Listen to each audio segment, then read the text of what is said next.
Summer 1485. Location, a harbor tavern in Lisbon. The air is thick with salt, fish, and lies. A man in a tattered cloak sits in the corner, an empty clay bowl before him. His hands, familiar with helm and rope, clutch a scroll of calculations. His fingers are permanently stained blue with ink, the color of hope that has brought him only misfortune for 5 years. This is no young dreamer. He is 34, in that era, middle-aged, when one should have life sorted. His name is Christopher Columbus. And he is on the run. Not from the law. From something far more terrifying, his own debts and the weight of debtor's prison, a dark pit from which there is no escape. 20 years earlier, he was a young, ambitious maritime merchant from Genoa. He sailed along Africa's west coast, joined trade expeditions, learned the language of winds, currents, and maps. He was good. But not exceptional. Then came the life-changing move, marriage to Felipa Perestrello. No, it wasn't grand love. It was business. Felipa was the daughter of the deceased governor of Porto Santo, discovered by Portuguese sailors. The wedding gave Columbus two things: minor social status and, more crucially, access to her father's secret archive. Maps, ship logs, legends of western seas. Here, by oil lamps' glow, his obsession was born. He read reports of strange wood washed up on Atlantic's western shores. Of bodies from unknown races cast onto Azores beaches. And chiefly, travels, by Marco Polo, the fabled Book of Cathay, China, and Cipango, Japan, lands where roofs are golden and spices grow like grass. Portuguese then sought Asia the logical way, along Africa. A perilous but predictable race. But Columbus calculated, or rather miscalculated, something else. He took 3 key numbers. Earth's circumference per ancient Greek Ptolemy, 29,000 kilometers, an underestimate. Distance from Canary Islands to Japan per Marco Polo, about 4,500 kilometers, Polo notoriously exaggerated. Unknown ocean between, per his math, just 3,900 kilometers. Experts' heads spun. Why? Real distance was over 19,000 kilometers. Columbus erred by a whole continent, America, utterly unknown in Europe then. But he believed. Fanatically. A gambler who found personal truth in faulty numbers. And decided to sell it. With this plan, he approached Portugal's King John II, the world's most advanced maritime court. The king didn't mock him away. He listened seriously. Then summoned a commission, mathematicians, cartographers, seasoned captains. Meetings lasted days. Columbus fiercely defended his figures. The commission's verdict was short and crushing: your numbers are wrong, distance far greater. No ship could sail it. Plan unrealistic and suicidal. A rational, professional judgment. For Columbus, it meant end. Not just dream. End of credit. Creditors, expecting royal advance, saw him as fraud. Pressure mounted. Now back to that Lisbon tavern in 1485. Columbus just got news that floors him: wife Felipa dead. Left alone with 5-year-old son Diego. And debts that could jail him. What does he do? Doesn't cry. Doesn't seek work. Does what defines his character: flees. But not empty-handed. Takes son, notebook of wrong calculations, few maps and exhumed remains of deceased wife. Why? To bury in Spain once rich. Grimly pragmatic, almost gothic. That night, secretly boards ship to Spanish Port Palos with child and coffin. Watches fading Portuguese shores, land that rejected him.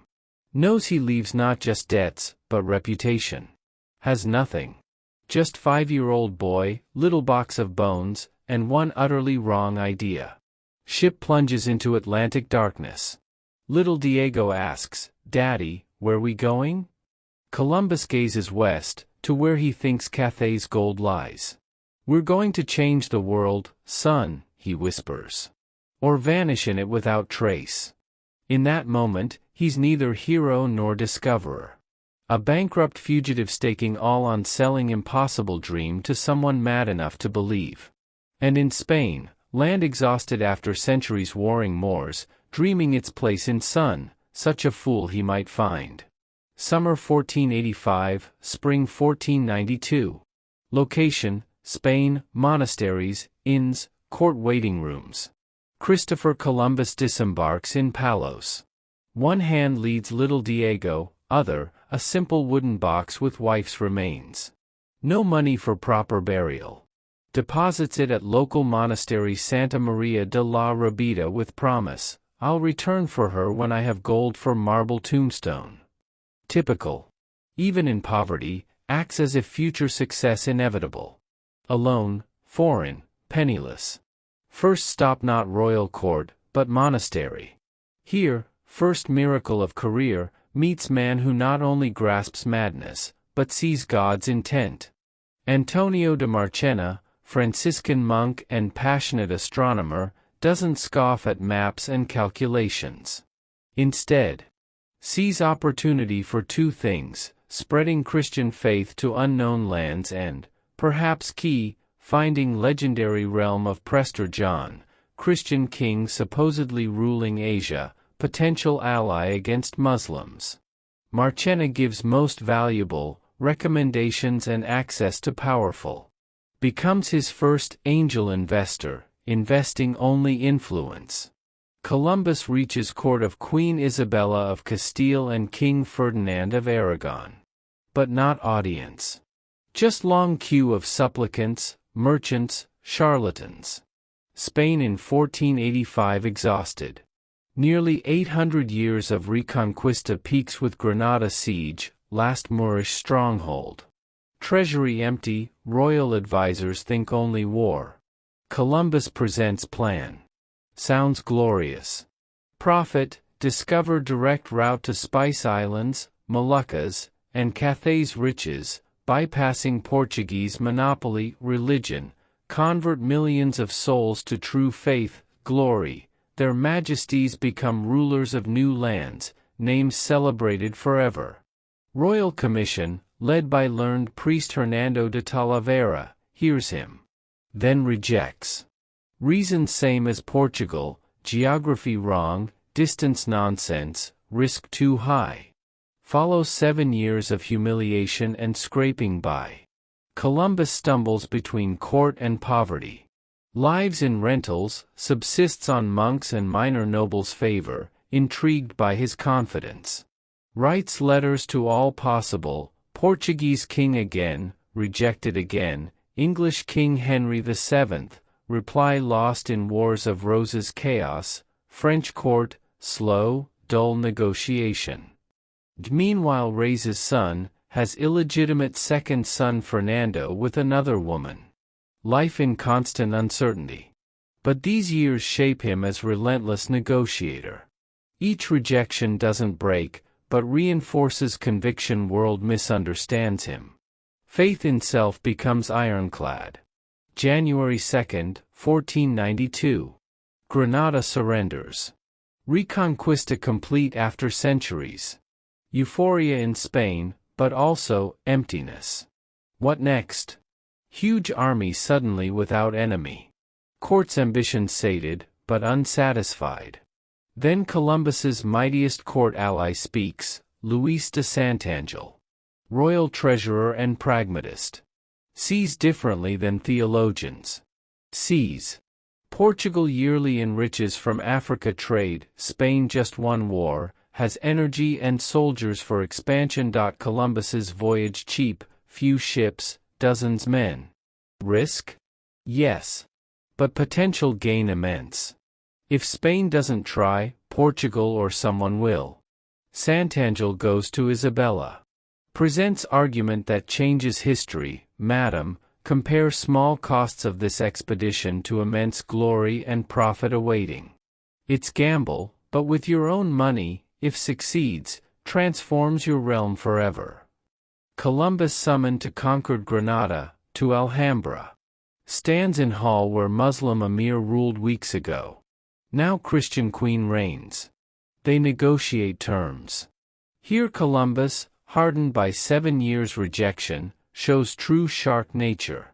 Not one-time reward. Share in future empire. Demands those mad Portuguese demands, now with greater audacity. Titles: Admiral of Ocean Sea, hereditary, with viceroy powers. Viceroy and General Governor of all discovered lands. 10% of all net profits from new lands trade, forever. Right to invest 1/8 in any expedition and get 1/8 profit. Court shocked. These are king's demands, not beggars. Royal advisors rage. Columbus rises. Thanks to Sant'Angelo, now has power. Prepares to leave. It's bluff. Riskiest bluff of life. Queen Isabella, weary but buoyed by victory wave and eternal glory vision, stops him. Agrees.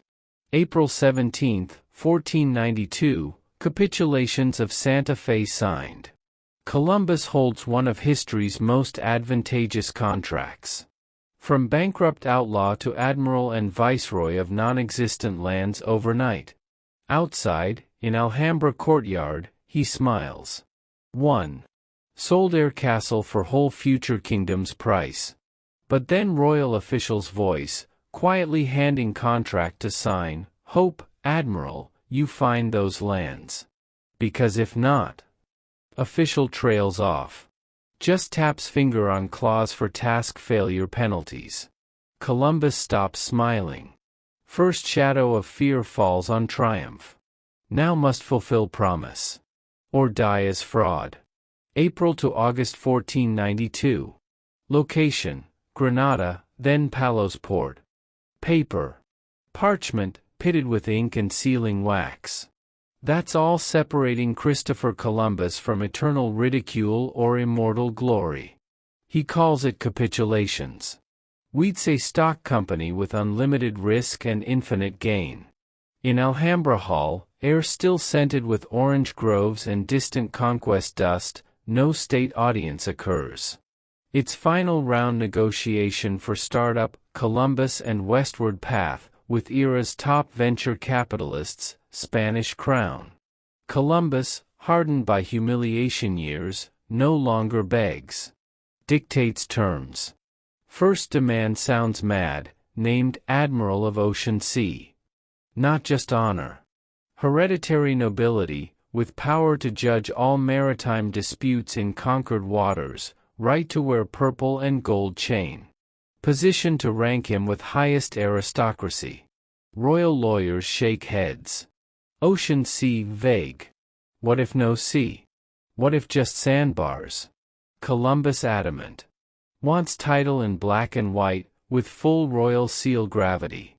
Then second, hereditary viceroy and general governor of all lands and islands I discover and acquire.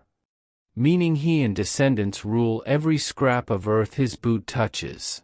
Can appoint officials, collect taxes, govern in crown's name but with absolute power.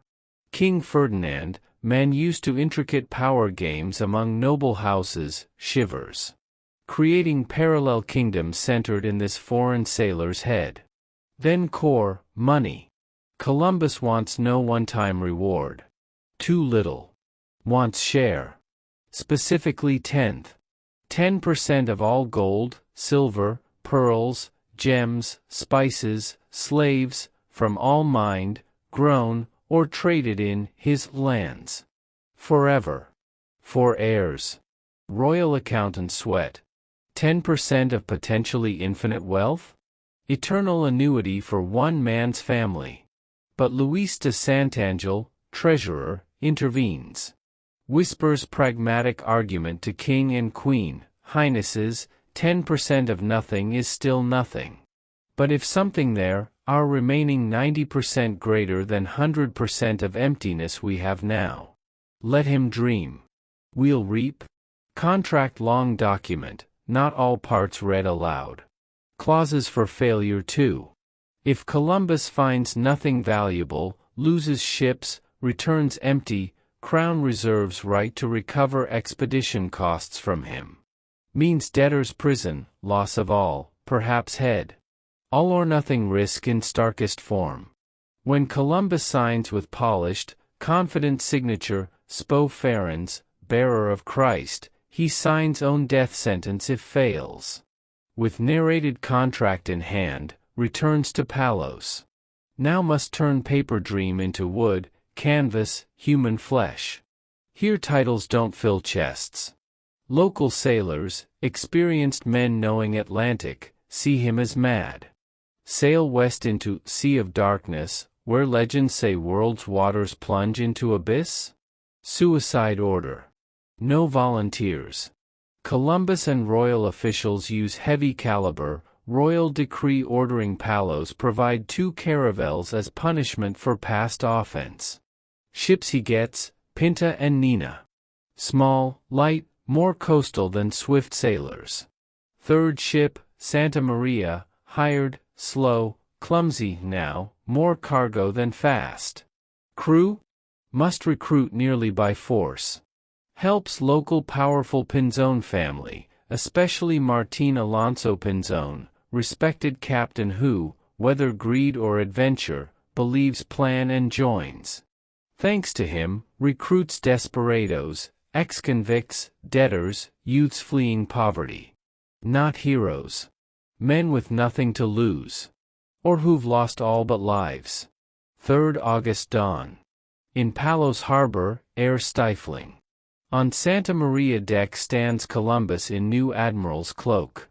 Gazes at fleet, 3 tiny specks against ocean's vastness. In hand clutches royal letter giving power over future, and contract that could make him God or jail him deepest. In crowd on pier stands San Diego too. Columbus waves. Boy doesn't smile. Then old sailor approaches Admiral, one who refused to sail.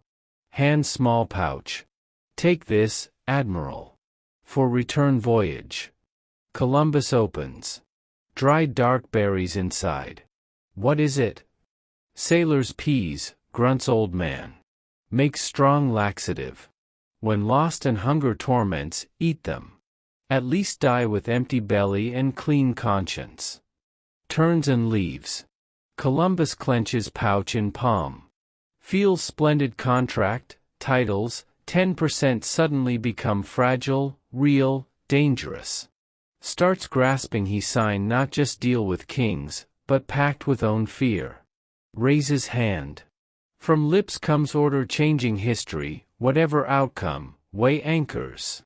August to October 1492. Location, Atlantic Ocean. First days idyllic. Favorable wind, blue sky, Pinta and Nina like playful dolphins around lumbering Santa Maria.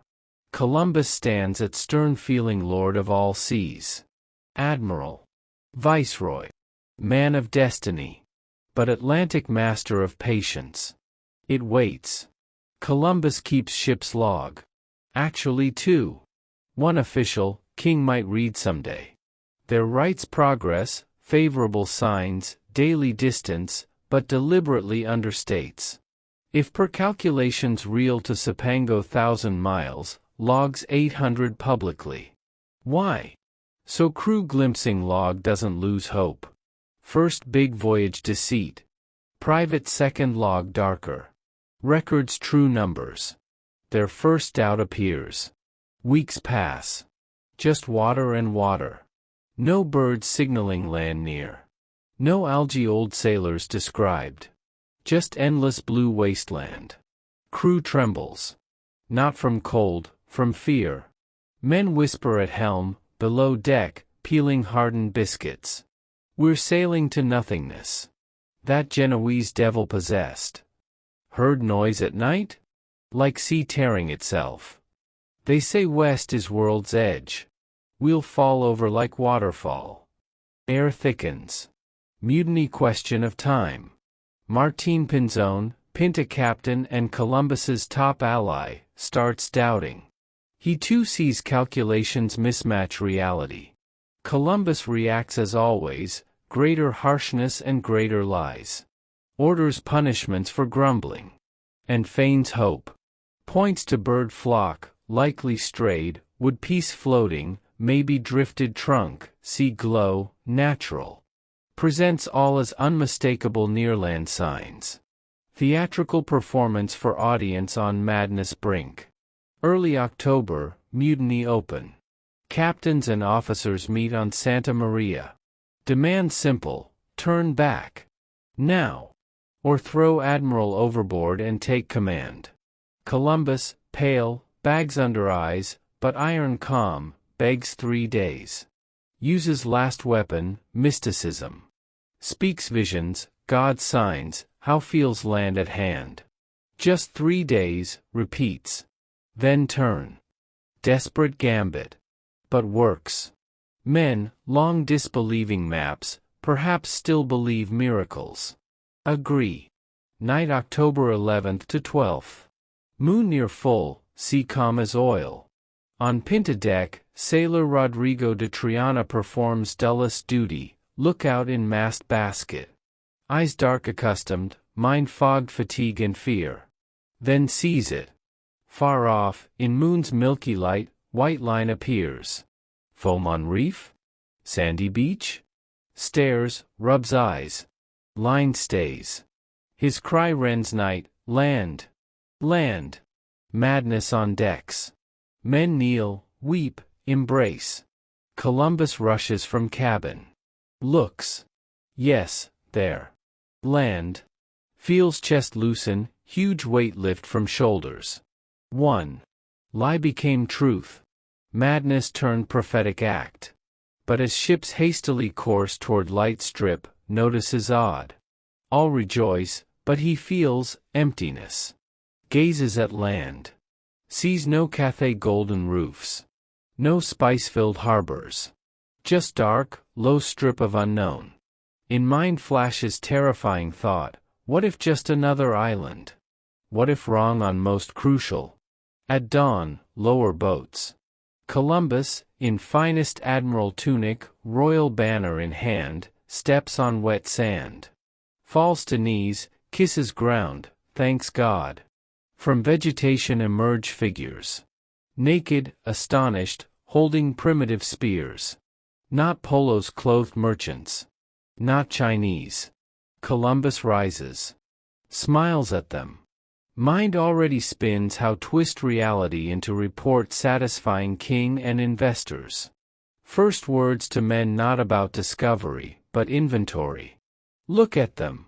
Strong and healthy. They'll sell well. Dream clashes reality. Discoverer in triumph moment turns slave trader. October 1492 to January 1493. Location, Caribbean islands. Columbus named San Salvador, Cuba, Hispaniola. Scent hitting first sweet and heavy. Unknown flowers, damp humus, ripe fruit. After weak salty wind and stale ships, like inhaling paradise. But Columbus doesn't smell. Counts. Eyes scan green, seek not beauty, but value. Where gold mines? Stone cities? Silk-robed Cathay merchants? Meeting with people he called Indians, thinking landed India's shores, happens in silent awe. Taino friendly, curious, willing trade. Offer parrots, tasty roots, cotton strings. Spaniards offer glass beads, tin buttons, bells. Exchange uneven to absurd. For bead handful, get walnut-sized gold pieces, hammered thin, ornaments natives find pretty but low value.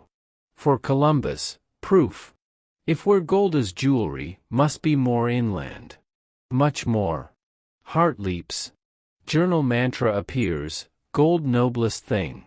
He who has it does all he wants in world. Christmas 1492. Santa Maria grounds on Hispaniola Reef. Ship lost. For most captains, disaster. For Columbus, opportunity. Orders fort from shipwood. Names La Navidad, Christmas.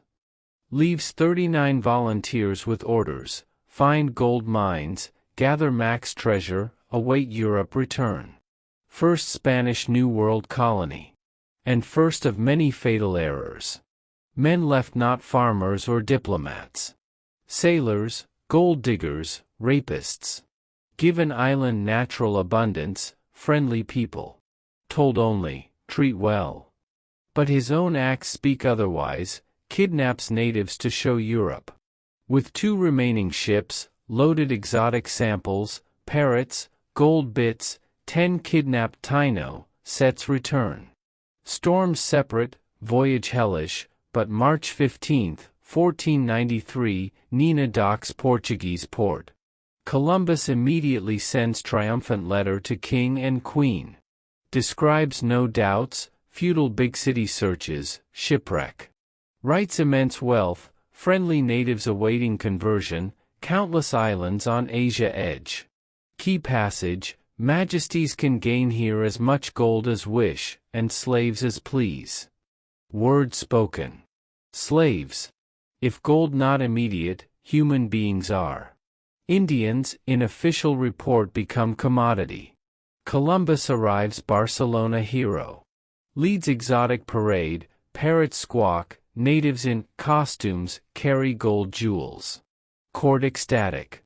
Queen Isabella enchanted, especially million-soul conversion promise. But when presented Taino Bao, one, whom Columbus named Diego, drops gold necklace on marble floor. Sound clear, metallic. King Ferdinand bends, picks up. Turns in fingers. Then eyes Columbus. Gaze not dazzled exotic. Cold, calculating. Nice, Admiral, King says quietly, for ears only. But promised mountains of this metal.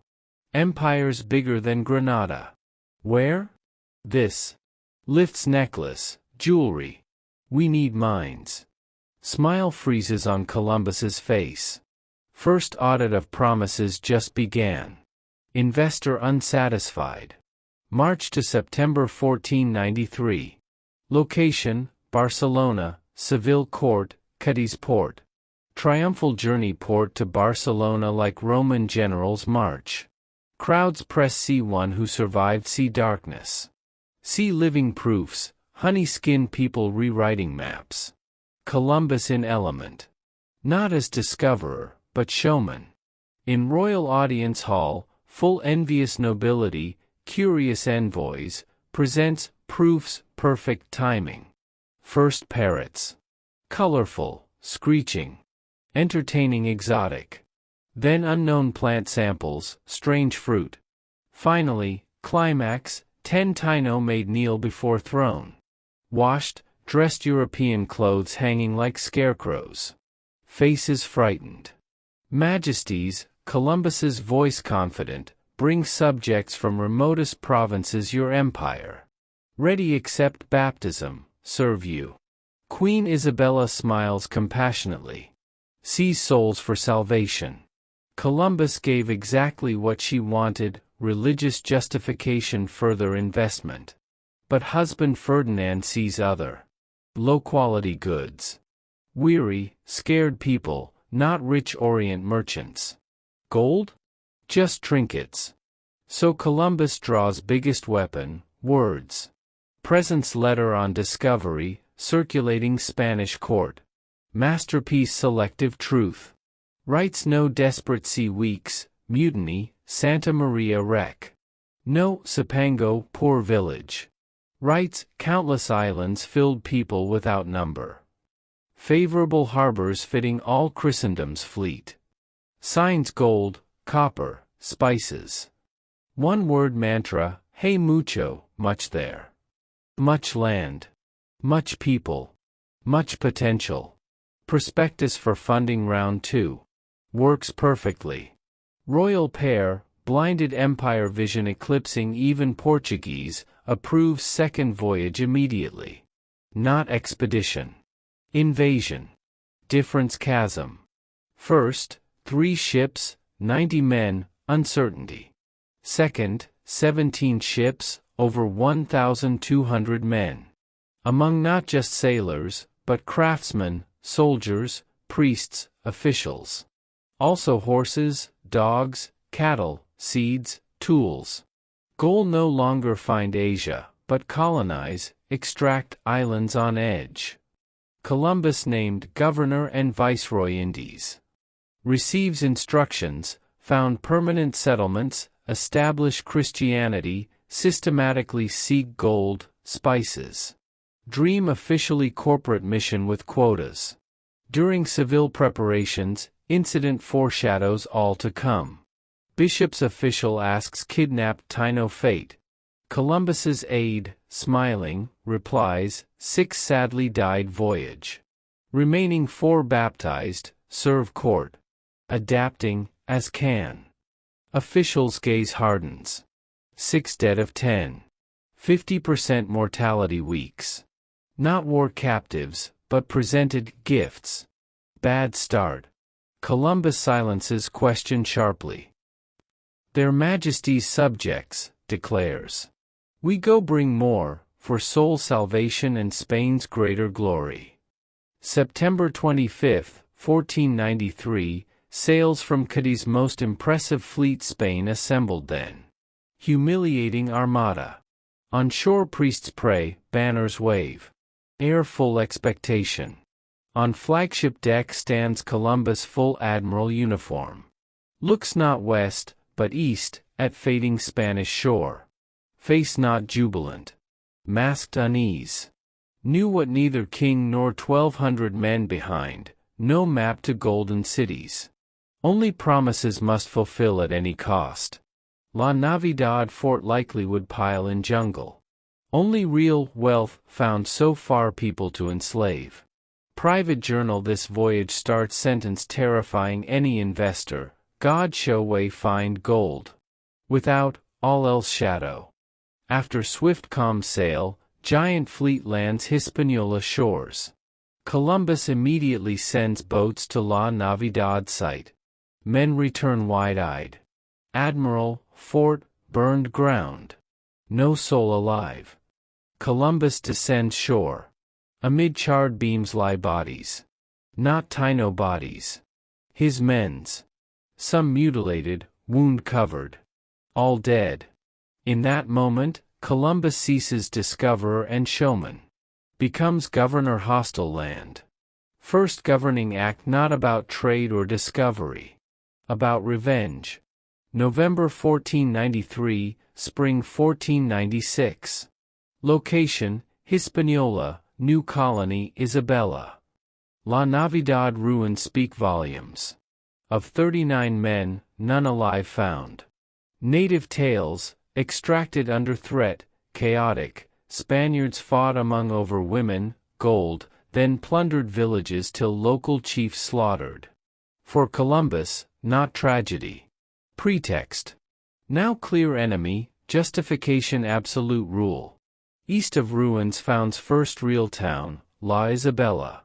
Ghastly place, shacks beside splendid church, starving men beside fine harbor. Disease Spaniards brought already mowing Taino. Columbus faces every startup's nightmare, must show profit. Investor, crown, awaits return. Gold scant, spices none. Only exportable item people. Introduces repartimiento system, assigns native Spanish lords as serfs. Sets inhuman quota, every Taino over 14 must deliver gold amount quarterly. Fail? Lose hands. Jungle no mines, just river gold. Natives, culture knowing no money or forced labor, physically can't meet. Mass amputations begin. Spaniards keep accounts, so many gold ounces, so many severed limbs. Spaniards' morale plummets. Instead gold realms, find work, hunger, death. Mutiny inevitable. Dissident group, led lawyer, seizes ships, sails Spain sue Columbus mismanagement, tyranny. Columbus reacts terrifying brutality. Rebels caught, hangs. Others noses, ears cut. Colony turns fear camp, Spanish soldiers torture Spanish colonists complaints. When clear Hispaniola gold little, Columbus invents new business model.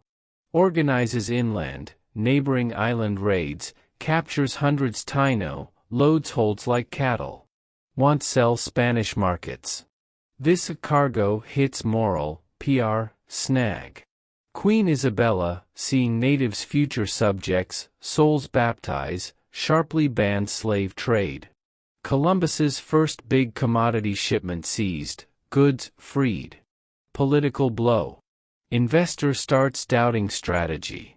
Situation bottoms when Columbus, desperate gold lack, leads huge inland Hispaniola expedition. Promises treasure mountain. Men march months jungle. Find poor villages. No gold.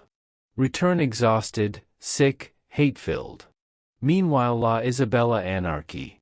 Diseases, hunger, suicides. Taino start mass dying, European illnesses, exhaustion, despair. Island population collapses. Columbus, physically mentally broken, decides. Must return Spain personally. Justify failure, defend rule, restore trust. Do new roadshow. Leaves colony brother Bartolome's hands. Before departure, goes shore. Sees Taino group under Spanish whips loading last crates, not gold, but Brazil wood, gold dust handfuls. One elder native, eyes empty as death, stares. Not hatred, deep incomprehensible sorrow. Columbus averts gaze. As ship weighs anchor, watches fading Hispaniola shore. Sees no failure. Mismanaged project. Convinced fix all personally convincing king, queen. Unaware his accusers already Spain. Instead audience, awaits audit and irons. Summer 1498, autumn 1500. Location, Hispaniola, Santo Domingo Port, Atlantic. Columbus returns third voyage. This time discovered mainland, today Venezuela coast. In mind, finally mainland Asia. But reality his colony worst nightmare. In Santo Domingo, brother Bartolome awaits, exhausted, gray fear. Colony ruins. A Spaniards, divided hostile clans, hungry, rebellious. Found hell not paradise. Taino, dying thousands. Survivors flee hills or suicide. Gold, mere grain. Promised mines mirage. Worst news Spain, king, queen sent commissioner. Man Francisco de Bobadilla. Full power investigate, judge. Bobadilla arrives August 1500. What finds crushes. On shore hang executed Spanish colonists' bodies. In square pile dead natives exhaustion. Air smells death, despair. Acts immediately. Assumes power, seizes Columbus correspondence, diaries full paranoia, cruel orders. Has colony ledgers brought. Nearly empty. Only entries, whip expenses, execution costs, dead slaves lists. Bobadilla summons Columbus, brothers. When Admiral arrives, expects rulers debate. Instead Bobadilla presents charges, tyranny, mismanagement, royal funds embezzlement, cruelty Spanish subjects, natives. Admiral, Bobadilla says coldly, relieved governor duty. Surrender sword. Columbus, shocked, tries pull Santa Fe contract. My rights. I'm viceroy. Your rights, interrupts Bobadilla, end where crown's interest begins. Then signals guards. Clap irons on wrists. Perfect, cruel symbol. Man discovered world chained like worst criminal. Irons heavy, cold. Chain clink all present Spaniards here. None intervenes. Columbus brothers throne hold ship La Gorda. Captain, compassionate, offers remove shackles. Columbus refuses. Dramatist to bone. Says keep irons, show king's proof loyalty, unjust treatment. Voyage humiliation. Sailors once revered him gaze through bars like wild beast. One whispers, so this famous new world discoverer? Looks more hell discovery, Admiral. When ship docks Cadiz November 1500, sensation. Hero in chains. News spreads wildfire. Public opinion turns. Maybe tyrant, but irons? Humiliating even crown. King Ferdinand, pragmatist, grasps misstep. Bobadilla did duty, but tactless. Queen Isabella horrified. Though accepts Bobadilla's horror report, Admiral in fetters wounds. Columbus at audience falls knees, weeping kisses hem her gown. Wrists irons clink sad bell. Performs perfect wronged innocence. Crown forced pardon, return property. Stripped only governor title. Contract, that sacred capitulations, remains valid. Still Admiral. Still his percentage. But never regains real power. Fourth last voyage allowed just alibistic gesture. Sent seek Asia passage, away ruined colony. Sidelined. At fourth last voyage departure 1502, Columbus gazes Granada royal palace. Knows never be what was. In hand clutches Queen Isabella letter. Not love or trust. List demands, find gold, find passage, avoid Hispaniola. Order stay away own legacy. Behind on ship stand loyal brothers, sons. Last believers. He knows this last chance. Not regain glory, but prove dream holds truth after all. 1506 to 1540. Location, Valladolid, Spanish courtrooms, Seville treasuries. Christopher Columbus dies 1506. Bitter, convinced royal officials robbed fame, wealth. Funeral inconspicuous. World has new heroes, Cortez, Pizarro, Balboa, men truly found golden empires. But on table poor room lies sole asset transforming family one Spain's richest, Santa Fe capitulations original. Columbus sons, Diego and Fernando, not discoverers. Lawyers, courtiers. Grasp what father never fully, true value not discovered land, but royal pair signature parchment. His contract survived fall. Still valid. Spain flooding silver Mexico, gold Peru. 10% all per contract belongs hereditary Admiral Indies, them. Diego Columbus petitions Royal Council. Not mercy, but debt. Demands hereditary titles, viceroy, governor, and chiefly, share treasures flowing Seville. Royal treasury stiffens. 10% wealth feeding whole empire? Nonsense. King Ferdinand tries discredit contract. Claims applied only islands Columbus personally discovered, not whole continent. Court battle lasts decades. Columbus's hire best lawyers. Argument simple, terrifying. Without father, no Mexico, no Peru discovered. His contract original venture capital whole Spanish Empire. Judges dive mountain archives. Read Columbus journals, desperate letters, Bobadilla cruelty reports. Seek loopholes. But contract clear. Legally perfect document. Finally, exhausted endless suits, both sides compromise. Columbus's don't regain political power, viceroy title formal only. But gain far more valuable. Crown grants huge annual rents from Hispaniola, other islands' revenues. And chiefly, confirms hereditary claim percentages trade. Become passive shareholders Spanish Empire. From every treasure ship, gold flows their pockets too. Columbus family becomes one Europe's richest. Live palaces, collect books, Fernando founds famous library, marry highest nobility. Wealth no longer smells Hispaniola blood, tears. Legitimate, clean, documented. Irony perfect.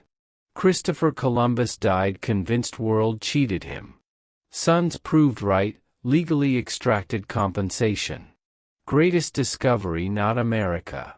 Legal precedent. In 1530s, Christopher Columbus' grandson sits negotiating crown lawyers. Discusses new contract, this time share Potosi mines, that giant silver mountain just starting change global economy. Crown lawyer, weary, places document before him. Excellency, says, this new agreement confirms percentages. But king requests 1, stop calling payments discoverer's inheritance. Grandson smiles. What call them? Call, trade tax, suggests lawyer. Then grandson understands.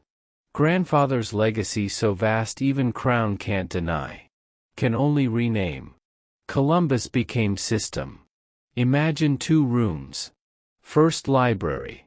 Air smells old wood, parchment. On table documents, Santa Fe capitulations, Columbus family ledgers, maps rough outlines. Here sits accountant. Task tally numbers. Second room bare, windowless. Just ground, air. Here sits conscience. No documents. Just silence, questions. Both view same life. Begin counting. Accountant opens book. Columbus project. Final settlement. Revenues, for Spain and world. Financial, Potosi silver, Mexico gold. Treasure funding European wars, Renaissance, West dominance next 4 centuries. Biological exchange, to Europe, potatoes, corn, tomatoes, tobacco. Crops feeding old continent, populating, changing taste. To America, wheat, sugar, coffee, horses. New economy's foundations. Geographic, world shrinks flat with edge, to globe. Birth interconnected planet idea. Accountant nods. Impressive assets. Without influx, Europe different. Poorer, smaller, slower. Then turns page. Costs. Demographic catastrophe, estimates, 80 to 95% original Caribbean, later mainland population died diseases, exhaustion, wars. Millions lives. History's greatest population collapse. A systemic cruelty, encomienda introduction, transatlantic slave trade. Racial caste system creation, shadows to today. A ecological transformation, irreversible landscapes change, species extinction, sugar tobacco monocultures. Accountant lays pen. Numbers don't lie. Profit huge. Price monstrous. Can't meaningfully compare. Like weighing gold pile against Bones Mountain. Project, accountant says dryly, commercially long-term extremely successful. Human costs, catastrophic. Conscience in bare room silent long. Then asks. Worth it? Question hangs air. No answer unharmed by giver. Then conscience turns wall projecting 2 Columbus faces. First visionary. Man betting against sense, winning. Self-faith propelled ships through darkness.